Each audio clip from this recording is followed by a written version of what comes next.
Good morning, friends. Mark Holmes here with my buddy Cowboy Joe Boo, and as always, thank you guys for watching, commenting, and subscribing to the Joe Boo Sports Report.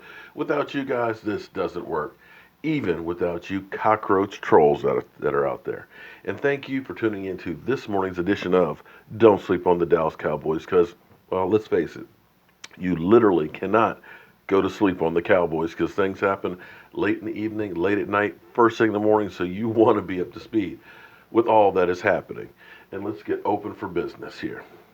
All right, so let me go ahead and tick off all of those out there that are saying, shut up, you talk too much. About Earl Thomas, you talk too much. Homeboy, you never shut up. Well, this is true. I have made a lot of videos about Earl Thomas. Some people would say I've been milking Earl Thomas. It's not so much that I've been trying to milk Earl Thomas. It's just a gut feeling. You know, for years, one of the things that I've wanted the Dallas Cowboys to get is the 800-pound gorilla, the immovable force, the number one technique guy that literally clogs up the middle. Being a former defensive lineman, I believe in the line.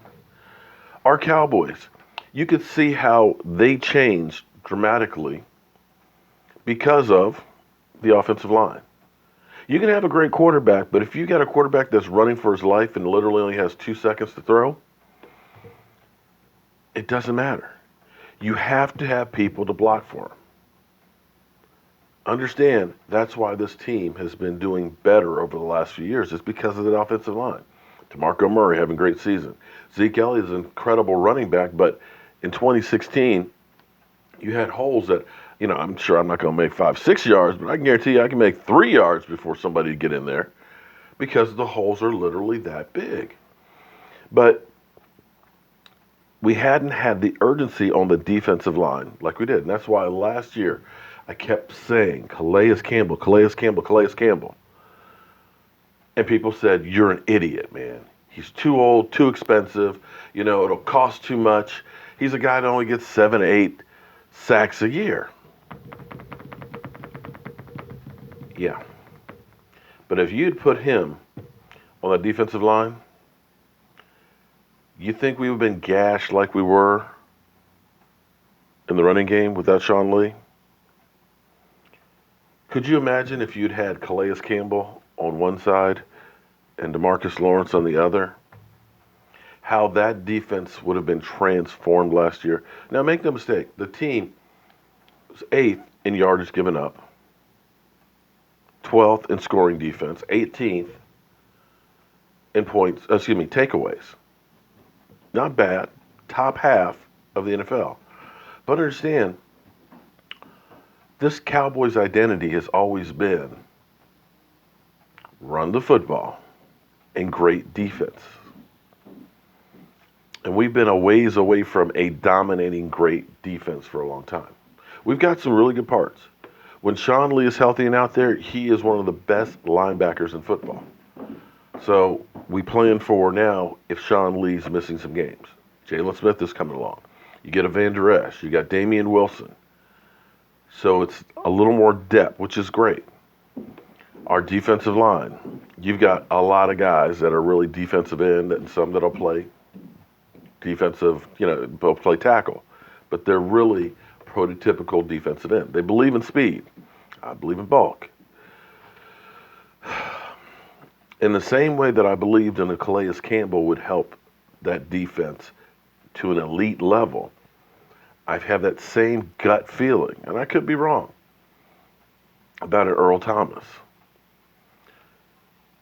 You need a safety that will put fear into a wide receiver. You need a safety that'll make people think twice about going over the middle. Xavier Woods is that kind of a safety, but he's still very young, very raw. And if our team gets back to the identity of running the football, controlling time of possession, you're going to see teams that are going to become more one-dimensional, which plays right into your defense's hands. If you know that chances are they're going to be passing the ball because they're behind, it makes it that much easier. Defensive linemen pin their ears back and they go. And if you have a safety who will put fear, or just for an instant, make that wide receiver think, do I want to go out across this middle? I'm not laying out for that ball because I might get my head taken off. And I know the helmet rules change, and I'm not saying I want people to get their head taken off. Don't follow me verbatim. But you understand what I'm saying, that they know that they're exposing themselves to a hard-hitting safety. Jeff Heath, don't get me wrong, Jeff Heath with his 3 interceptions and things played great last year. But I think there is a ceiling with Jeff Heath. Jeff Heath takes bad angles. Yes, he's in the right place, right time to get interceptions. But I think he would be better served coming off the bench, playing certain roles. And what Earl Thomas would be able to give you is experience, depth, a leader, and a guy who can teach the young guys. In my mind, that's taking a good defense and making it an exceptional one. And look back. I know everybody thinks about Emmitt Smith and Troy Aikman and everything else, but Troy Aikman only once had to throw for more than 20 touchdown passes because they dominated running the football. They dominated the clock, and they had a lights-out #1 ranked defense. People forget that. Roger Staubach, Tony Dorsett, Tony Dorsett, Monday Night Football, runs for 99 yards against Minnesota. You remember those. You remember the Hail Marys. But what people forget is the doomsday defense. Those guys that came out there, kicked your ass,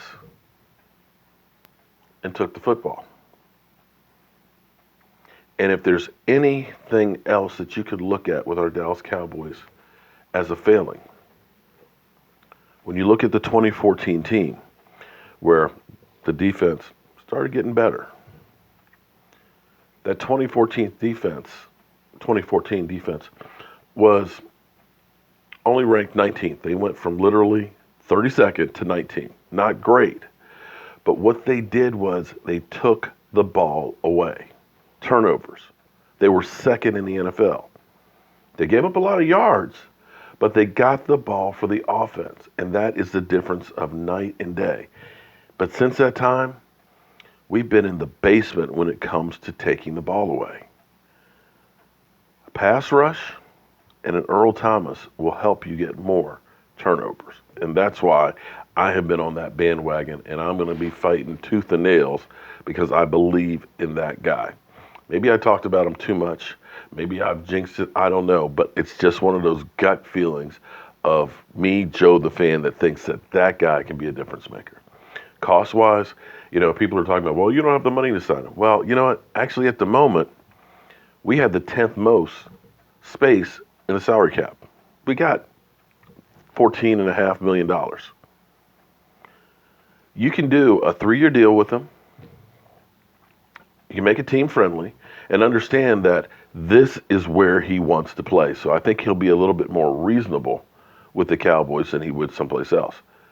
But in the end, knowing that he wants to be here, knowing that the Cowboys have an offer in for him, none of that means anything. It's a 3-way tug of war with 2 sides pulling in one direction. But you got Seattle, who's the one that has to make the final decision. The question is, will they finally make a move just to get this out of the way? Or will they be vindictive and say, you know what, we don't care if you're not coming in, then you can just sit? I can't say. But right now, it's a game of chicken. And we're going to see who blinks first. But guys, 54 days, 8 hours, 13 minutes, and 10 seconds away from kickoff of the 2018 season against the Carolina Panthers. And a week from tomorrow, our Cowboys will be headed for Oxnard. As always, friends, I want to thank you guys for watching, commenting, and subscribing to this morning's edition of Let Earl Thomas Go. I'm Mark Holmes with Cowboy Joe Boo, and I'll see you guys soon.